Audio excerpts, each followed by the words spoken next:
For ACUsports.com, I'm Grant Boone as we talk some Wildcat men's basketball with the season upon us. We've got head coach Joe Golding and we've got sophomore big man Hayden Howell from Oklahoma.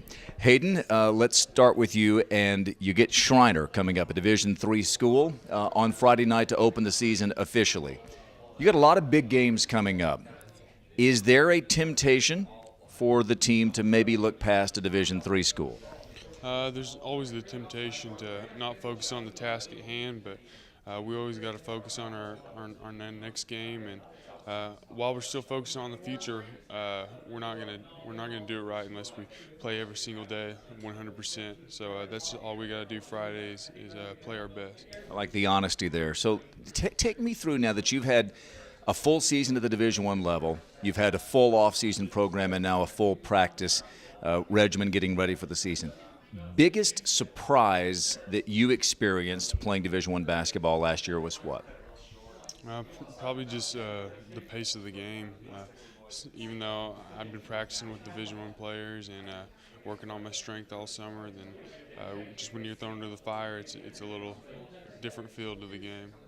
You have a couple of fellow Okies who are now active on the roster. They're going to be redshirt freshmen, guys like B.J. Maxwell and Jelani Friday. With those guys and some of the other new players you've brought in, help us understand the chemistry, the makeup of this team, and how good it could be. Well, even though we got a bunch of new guys coming in, everybody's still really close, and we've been playing since the middle of the summer, playing pickup. We've had 2 scrimmages, and I think just because we're close as a team outside of the court, I think that transfers onto the court, and even though those guys haven't played in a real game yet, I think we still have good chemistry with them. Is there a specific goal for the team this year, or for you personally? Just to do our very best and excel in everything we do. We talk about in Team Chapel, if we do our best, we're going to win games, and I think we're good enough to do that. I think we all believe in ourselves, and so I guess just to make as much potential into reality as possible that we can. All right, let's talk to your head coach, Joe Golding here. Coach, last year it slipped past some people's radar. You guys finished 7th in the conference. You would have made the conference tournament last year in the Southland Conference, of course, last year, the last couple of years, and then this coming year, ineligible for postseason play. In terms of what you did last year, how poised are you, do you think, to maybe take another step up? Well, you would hope to think we are. We want to. That's the goal, and that's the objective this year. We're not hiding from that. We want to continue to move this program forward in the Southland Conference, and I think we're on track to do that. We return a bunch of guys that played a bunch of minutes last year of Division I basketball. We're still really young. I think we're probably one of the youngest rosters in Division I college basketball across the country. Experienced youth, though, right? But we have experience, and we've got guys that have been through it. Like Hayden said, a bunch of guys got thrown in the fire last year because of where our program was. And hopefully moving forward with our youth now, we don't have to throw guys in the fire, and we can gradually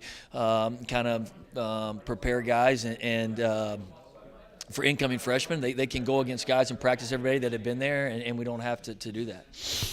You've talked a lot about last year's seniors, the foundation that they laid. What will you miss most about them? And on the other side, what do you now have in terms of tools in the toolbox, as they say, that maybe you didn't have last year? Yeah, every journey's different. We call each season a journey, and each journey's unique. Last year's journey, I think, was those 4 seniors. We had a really good group of 4 seniors. They're still in our locker room today. We talk about them, what they left, whether it's Parker's work ethic and motor, whether it was Jalen Little and Duran Porter's leadership, quiet leadership, if it was Jalen Little taking care of the basketball, if it was Austin Cook just being selfish, unselfish, in the locker room, and an unbelievable teammate, and a guy that worked hard each and every day and brought it. So those habits and those traits are still in our locker room, and that's what these guys learn. Those will never leave our program now, and that's part of building a program and a culture. And now this is different. This journey is different with this group. We've got 1 senior. It's a different season. We've got a ton of young kids that want to be leaders, that want to take more responsibilities. They want to have a bigger role. They want to play more minutes. You're looking at one right there to the right. that is extremely excited, I'm sure, for this season. And so I'm excited. I look forward to that. I think it's a great spot for our program to be. And I look forward to seeing what blueprint and what they leave on the program. Well, you never know what guys are going to step up and perform, but just looking at it from kind of the wide view, it would seem you're not as good of an outside shooting team. Anyone wouldn't be if they lost Austin Cook and Parker Wentz, guys who shot over 40% from three for their careers. But you're way bigger, aren't you? Yeah, we're bigger, we're athletic, we're longer. Our guys have worked extremely hard with Coach Burke, starting last spring in the weight room, and this summer you can tell by the bodies that have changed. We look like a Division I team now. I think we passed the eye test. We've completely transformed our roster in 2 years, where we had 7 guys under 6 foot, and now I think we don't have a player under 6 foot. So, from that aspect, I'm extremely excited, but that doesn't produce wins. We've got to go out there and find a way to play. Each team is different. We'll play different than last year's team. And I think the different ways we can score. I don't think we're a bad shooting team. I think we've got guys that can make baskets and hit shots.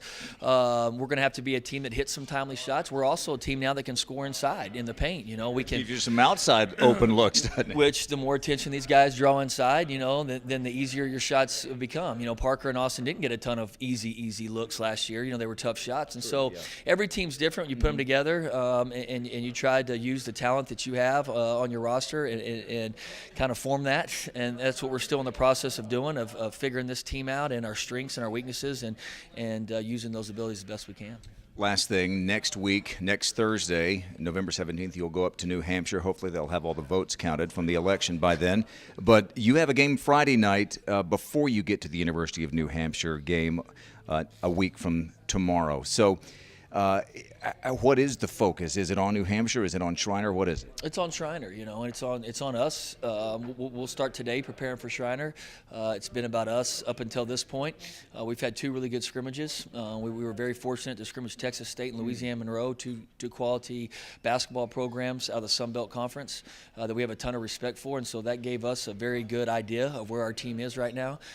We practiced, took a day off, went back to work on us, and then today we'll work on us, and at the end of practice we're going to introduce Shriner and get to work on Shriner. So they all count now. They all count the same. Shriner counts just like New Hampshire does next week, and so we've got to go out and treat each game, respect the game, play the game the right way.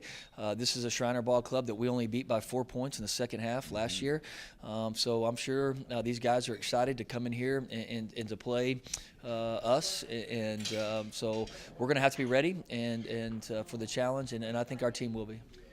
Super quickly, about that scrimmage against Monroe, the feeling was positive leaving there? Yeah, well, I think both scrimmages, they were positive. When you look at Louisiana Monroe, they were second place last year in the Sun Belt. They were 1 game from winning the Sun Belt Conference Championship. They returned 2 or 3 guys that played major minutes, so it's a very mature team. I was extremely excited about the way our guys competed, the way we played. I feel a lot better moving forward. In the past, we haven't been able to have multiple scrimmages against quality opponents, and so sometimes you really don't know what your team is. I think our guys, right now in the locker room, we have a good idea of what we need to get better at and what we do well, and obviously we're nowhere close to where we need to be by the time conference starts, but I think we have a better understanding of this team and what makes us go and what we need to work on. And so as a coach, it's easier now when you've played 2 quality opponents to say, hey, we need to get better at rebounding, or we need to get better at taking care of the basketball, or we need to play this lineup more, or we need to do this defensively, or we need to run this. So I think those are the things that help.